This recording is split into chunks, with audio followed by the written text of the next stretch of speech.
ಕರಾವಳಿ ಭಾಗದ ಸಾಮಾನ್ಯ ವ್ಯಕ್ತಿಗೆ ದಾಖಲೆ ಪತ್ರ ಸಿದ್ಧಪಡಿಸುವ ಸವಾಲು. ಮನೆ ಕಟ್ಟಿ ನೋಡಿ ಎನ್ನುವಂತಾಗಿದೆ ಎಂಬುದಾಗಿ ಪ್ರಕಟವಾಗಿರುವ ವರದಿಯ ವಿಷಯವನ್ನು ಸದನದಲ್ಲಿ ಪ್ರಸ್ತಾಪಿಸುತ್ತಿದ್ದೇನೆ.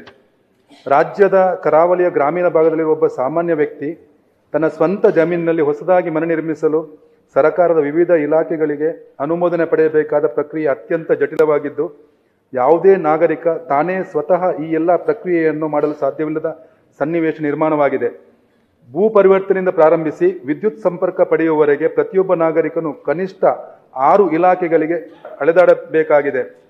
ಭೂ ಪರಿವರ್ತನೆಯ ಪೂರ್ವದಲ್ಲಿ 11E ನಕ್ಷೆಗಾಗಿ ಭೂಮಾಪನ, ಕಂದಾಯ ವ್ಯವಸ್ಥೆ ಮತ್ತು ಭೂ ದಾಖಲೆಗಳ ಇಲಾಖೆ, ಜಮೀನಿನ ಭೂ ಪರಿವರ್ತನೆಗಾಗಿ ಕಂದಾಯ ಇಲಾಖೆ, ನಿವೇಶನದ ವಿನ್ಯಾಸ ಅನುಮೋದನೆ, ಕಟ್ಟಡ ನಕ್ಷೆಯ ತಾಂತ್ರಿಕ ಅನುಮೋದನೆ ಮತ್ತು ಸ್ವಾಧೀನ ಪ್ರಮಾಣ ಪತ್ರಕ್ಕಾಗಿ ದೃಢಪತ್ರ ಪಡೆಯಲು ನಗರಾಭಿವೃದ್ಧಿ ಇಲಾಖೆಯ ಸ್ಥಳೀಯ ನಗರ ಯೋಜನಾ ಪ್ರಾಧಿಕಾರ, ನಮೂನೆ 11A ಕಟ್ಟಡ ಪರವಾನಿಗೆ, ಸ್ವಾಧೀನ ಪ್ರಮಾಣ ಪತ್ರ ಮತ್ತು ಕದನಂಬ್ರ ಪಡೆಯಲು ಗ್ರಾಮೀಣಾಭಿವೃದ್ಧಿ ಮತ್ತು ಪಂಚಾಯತ್ ರಾಜ್ ಇಲಾಖೆಯ ಗ್ರಾಮ ಪಂಚಾಯತ್, ಕಟ್ಟಡ ಸ್ವಾಧೀನ ಪ್ರಮಾಣ ಪತ್ರಕ್ಕಾಗಿ ದೃಢಪತ್ರ ಪಡೆಯಲು ಕಾರ್ಮಿಕ ಇಲಾಖೆ, ಕಟ್ಟಡಕ್ಕೆ ವಿದ್ಯುತ್ ಸಂಪರ್ಕ ಪಡೆಯಲು ಇಂಧನ ಇಲಾಖೆ ಮೆಸ್ಕಾಂ, ಇತರ ನಿರಾಕ್ಷೇಪಣ ಪತ್ರ ಅಗತ್ಯವಿದ್ದಲ್ಲಿ ಸರ್ಕಾರ ಇತರ ಇಲಾಖೆ.